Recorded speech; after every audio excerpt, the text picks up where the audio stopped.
Hello students, so start करते हैं class 10 physics का सैम्पल पेपर सेट नंबर 2। और यहाँ पे हम लोग फिजिक्स के क्वेश्चंस पढ़ने वाले हैं जो सैम्पल पेपर से रिलेटेड है। और इस तरह के क्वेश्चंस आपके सीबीएसई एग्जाम में पूछे जा सकते हैं। सो स्टार्ट करते हैं।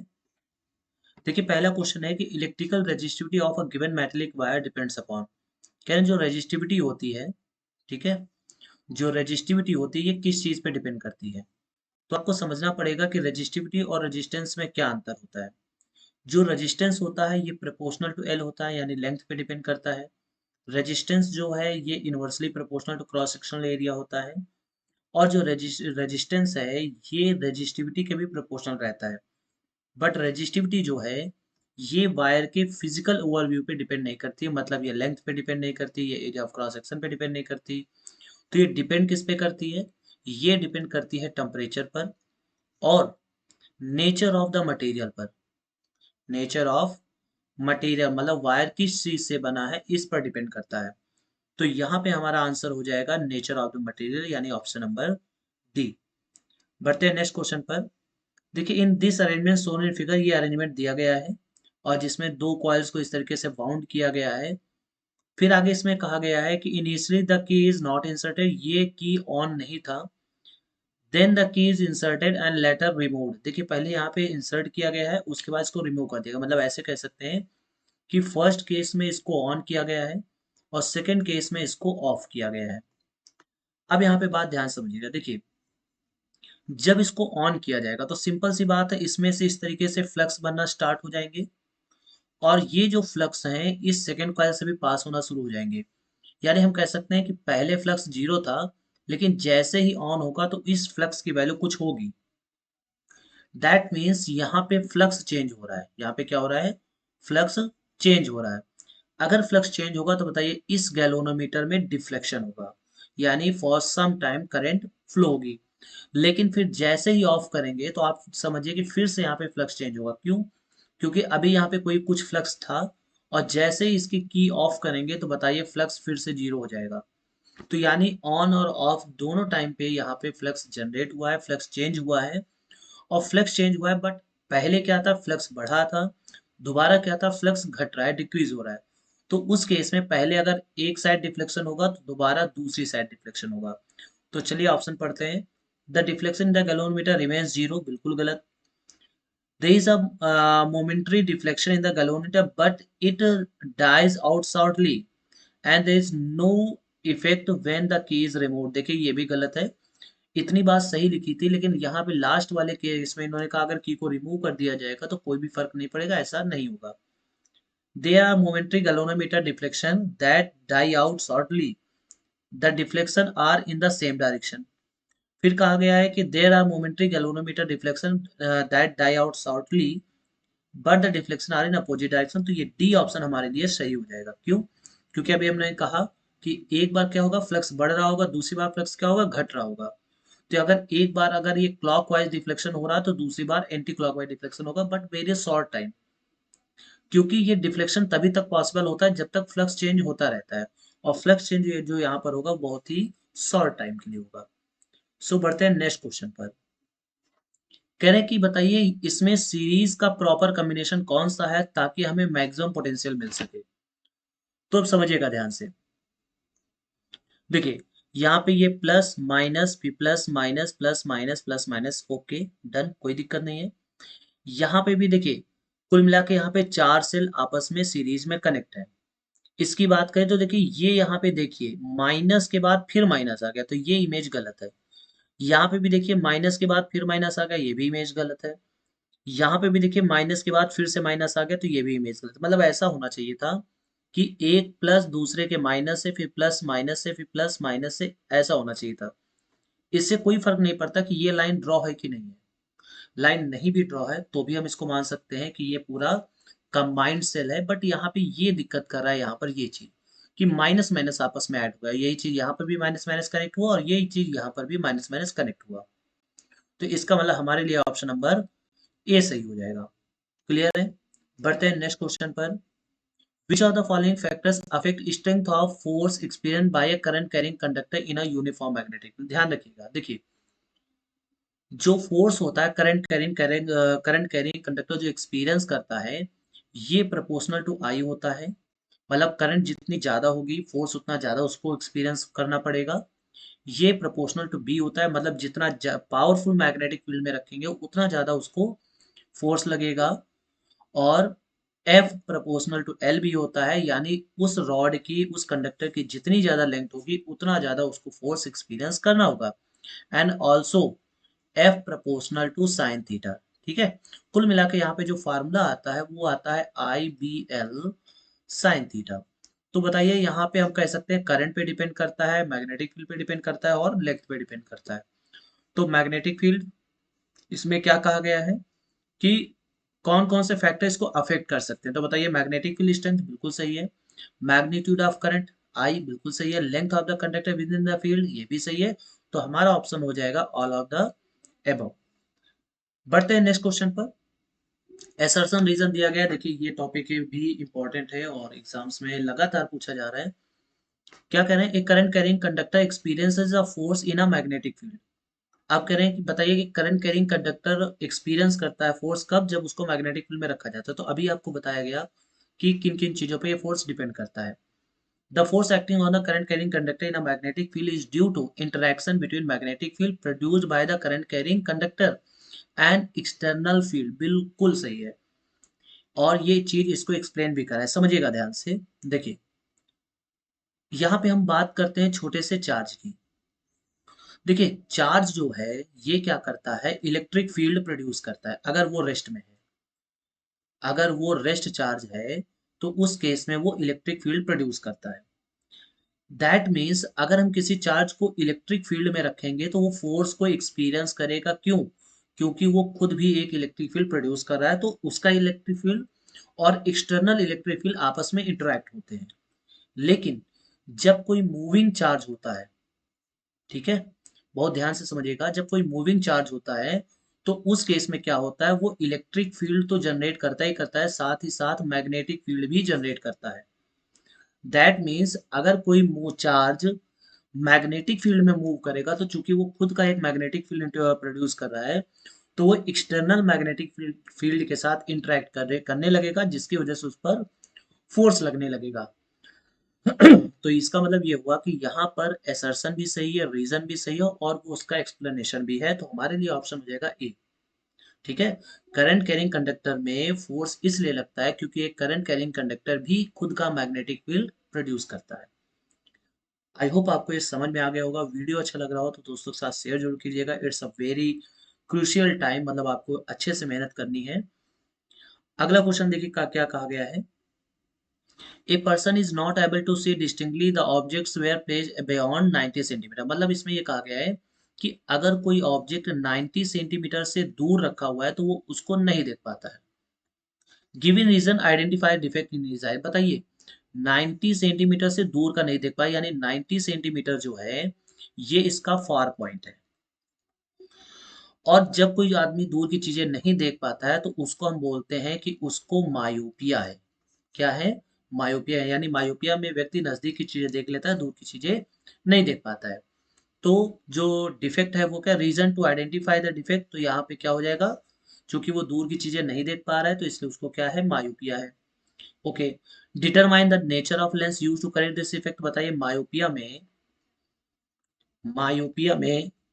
क्या यूज होता है, कॉनकेव यूज होता है। ठीक है। और हाइपरमेट्रोपिया में कॉन्वेक्स लेंस यूज होता है।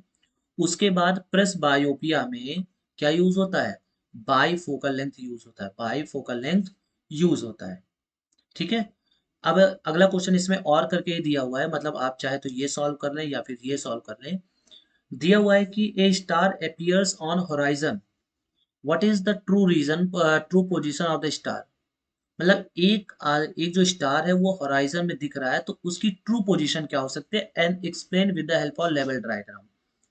बहुत ही अच्छा क्वेश्चन है। ठीक है। बहुत ही अच्छा क्वेश्चन है, इसको आप समझिएगा ध्यान से। ठीक है। देखिए मान लिया कि सपोज दैट ये मान लीजिए अर्थ का सरफेस है ऐसे। तो होगा क्या कि जैसे होराइजन में कोई चीज दिख रही है, ठीक है, तो लेट्स से कि ये होराइजन है और होराइजन में यहाँ पे कोई स्टार दिख रहा है, यहाँ पे कोई स्टार दिख रहा है, तो होगा क्या कि उसकी एक्चुअल पोजीशन जो स्टार की होगी वो थोड़ी सी ऊपर होगी, यहाँ पर होगी। ठीक है, हमें दिख यहाँ पे रहा है, बट उसकी रियल पोजीशन जो है वो उससे थोड़ा सा ऊपर होगी, जिसकी वजह से हो जाता है क्या, डिले सनसेट। और ये किसकी वजह से होता है, with the help of level diagram, तो ये डायग्राम यहाँ पे हमने दिखा दिया। तो ये किसकी वजह से होता है, तो ये होता है एटमॉस्फेरिक रिफ्रैक्शन की वजह से, एटमॉस्फेरिक रिफ्रैक्शन की वजह से यह चीज हो यहाँ पे होता है। मतलब हमें जो स्टार्स हैं वो एग्जैक्ट पोजीशन में ना दिख करके डिफरेंट पोजीशन पे दिखता है। अब अगर हम बात करें इससे रिलेटेड और कुछ फिनोमिना, तो जैसे ट्विंकलिंग ऑफ स्टार, ठीक है, delay sunset, and early sunrise, तो ये सब इससे क्या है, रिलेटेड फिनोमिना है। ठीक है, बढ़ते हैं नेक्स्ट क्वेश्चन पर। Can define power of a lens, right it's SI unit, तो देखिए इसकी एसआई यूनिट जो है वो डायोप्टर होती है। बात करते हैं पावर ऑफ लेंस क्या होता है, कि तो आप ये समझिए कोई जैसे लेंस है, सपोज दैट मान लिया कि ये एक कॉन्वेक्स लेंस है, तो ये कॉन्वेक्स लेंस इसको कितना डिराइव कर पाता है, समझिएगा ध्यान से। मान लीजिए कि ये हमने प्रिंसिपल एक्सिस ड्रॉ कर दिया, ठीक है, तो अब ये प्रिंसिपल एक्सिस के पैरेलल आने वाली लाइट रेज को कोई लेंस कितना कन्वर्ज कर पाता है या कितना डाइवर्स कर पाता है, वो होता है उसकी power. That means the power of a lens is the ability to diverse or converge light rays parallel to principal axis. अब जैसे इस क्वेश्चन में, नेक्स्ट क्वेश्चन में कहा गया कि a convex lens power 4D है, उसको is placed at distance of 40 centimetre from a wall, at what distance from the lens should a candle be placed so that its image be formed on the wall। ठीक है, अब समझिएगा, सबसे पहले यहाँ पे क्या दिया हुआ है, यहाँ पे दिया हुआ है इसकी पावर। तो देखिए फोकल लेंथ क्या होती है, फोकल लेंथ होती है 100/d, तो 100/4 दैट मीन्स 25 सेंटीमीटर इसकी क्या हो गई, कॉन्वेक्स लेंस की फोकल लेंथ हो गई। अच्छा, इसमें v क्या है, देखिए इसको कहाँ कितनी दूरी पे रखा गया है, 40 सेंटीमीटर पर। मीन्स टू से आप ये समझिए कि जैसे मान लीजिए अगर ये वॉल है, तो इस वॉल से यहाँ 40 सेंटीमीटर पे इसको रखा गया है। इसका मतलब ये हुआ कि इमेज 40 सेंटीमीटर पे बननी चाहिए दीवार पे। तो v इक्वल टू कितना है, 40 सेंटीमीटर, और हमें u को बताना है। तो सिंपल से यहाँ पे हम लोग फार्मूला यूज करेंगे, 1/f equal to 1/v minus 1/u। अब दैट मीन्स यहाँ से 1/u जब हम लोग फाइंड आउट करेंगे तो 1/v माइनस 1/f। 1/v कितना है, 40 सेंटीमीटर, पॉजिटिव होगा क्योंकि राइट साइड पे है, और माइनस का 1/25। सो यहाँ पे हम लोग इसका जब हम एलसीएम हम लोग फाइंड आउट करेंगे, तो अभी के लिए हम लोग जो एलसीएम है वो मान लेते हैं एक 200, 200 एलसीएम मान ले गए। तो बताइए 200 से डिवाइड करेंगे कितना आएगा, 5, माइनस 200 से इसको डिवाइड करेंगे तो कितनी बार जाएगा, 8 टाइम्स जाएगा।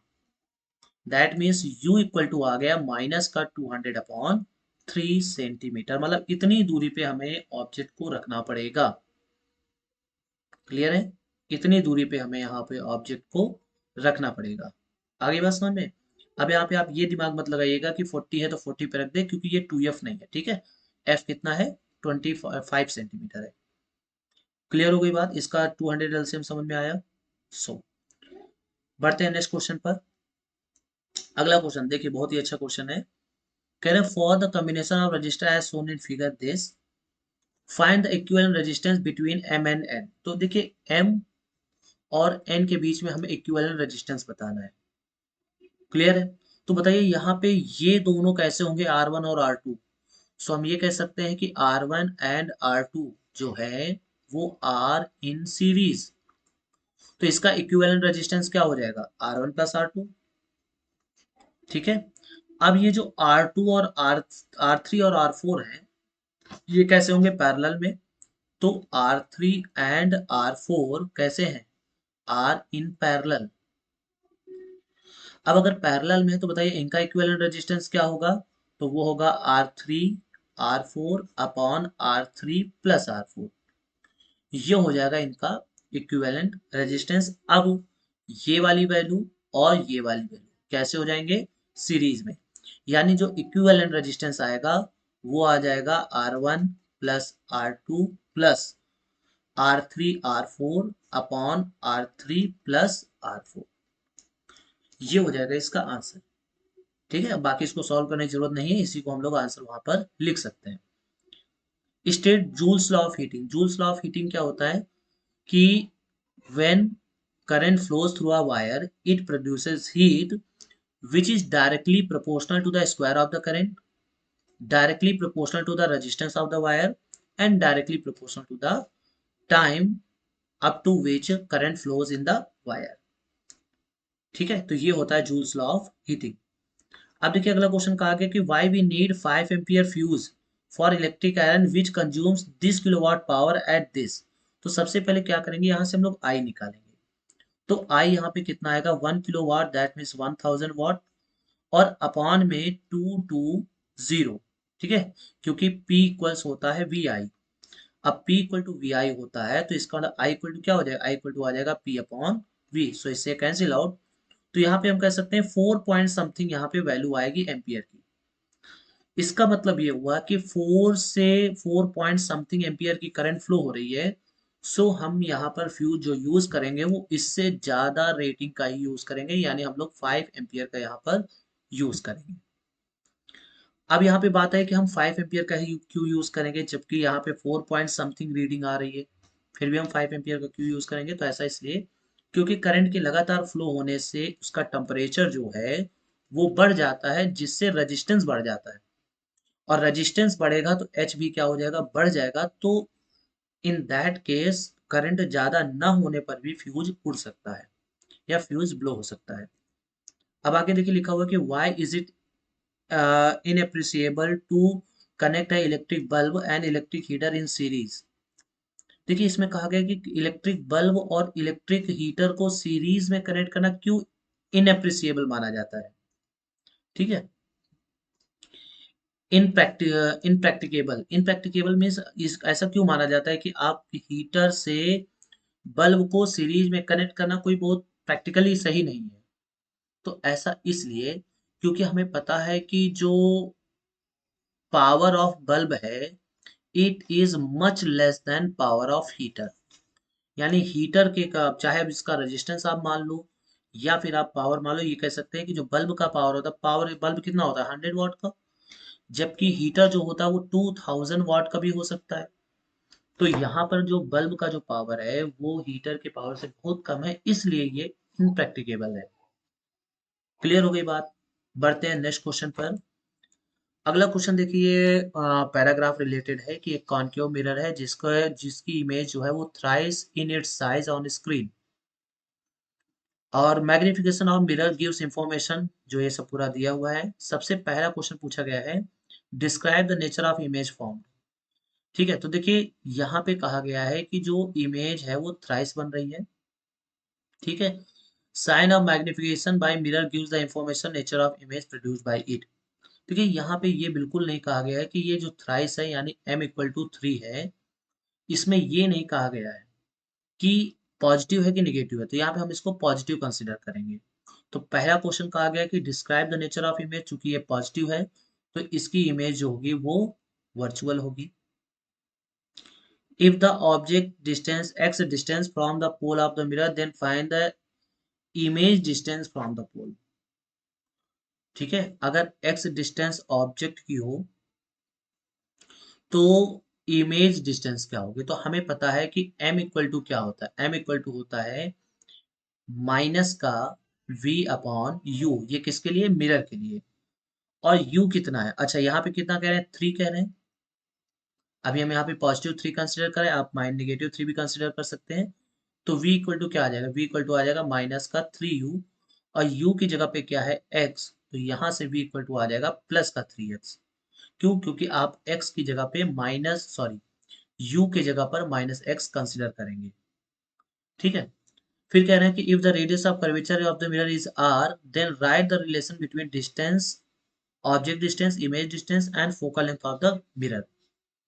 ठीक है, तो इसको जरा ध्यान से समझिएगा। देखिए, यहाँ पे अगर हम फोकल लेंथ की बात करें तो ये होगा r/2। और ये जो है ये कैसा है, ये मिरर की बात की गई है, यहाँ पे कॉनकेव मिरर शुरुआत में यूज किया गया, तो हम लोग लिखेंगे F इक्वल टू माइनस का r/2। क्लियर है, तो सबसे पहले 1/f इक्वल टू 1/v। तो v अभी हम लोगों ने निकाला, कितना आया था, प्लस का 3x माइनस 1/x। अब इसमें एलसीएम ले लेंगे 3x, तो क्या आ जाएगा 1 - 3, और ये हो जाएगा माइनस का 2/r। तो बताइए ये चीज और ये चीज कैंसिल आउट हो जाएगी, तो यहां से r इक्वल टू आ जाएगा 3x के बराबर। r इक्वल टू हो जाएगा 3x के बराबर। अदरवाइज यहाँ पे आप ऐसे भी लिख सकते हैं ये चीज। ठीक। अगला कह रहे हैं give one use of concave mirror. देखो कॉन्केव मिरर का कई जगह पे यूज होता है, कैसे, सेविंग मिरर के तौर पे, उसके बाद हेडलाइट पे, टेबल लैंप पे, और डेंटिस्ट के थ्रू। ठीक है। और जो नेक्स्ट है वो हम ऐसे कह सकते हैं टॉर्च में इसका यूज होता है। तो इन सब जगह इसका यूज किया जा सकता है। तो आई होप आपको ये क्वेश्चन समझ में आया होगा, ये वीडियो अच्छा लगा होगा। दोस्तों के साथ शेयर जरूर कीजिए। मिलते हैं नेक्स्ट सेट में फिजिक्स के अच्छे क्वेश्चंस के साथ।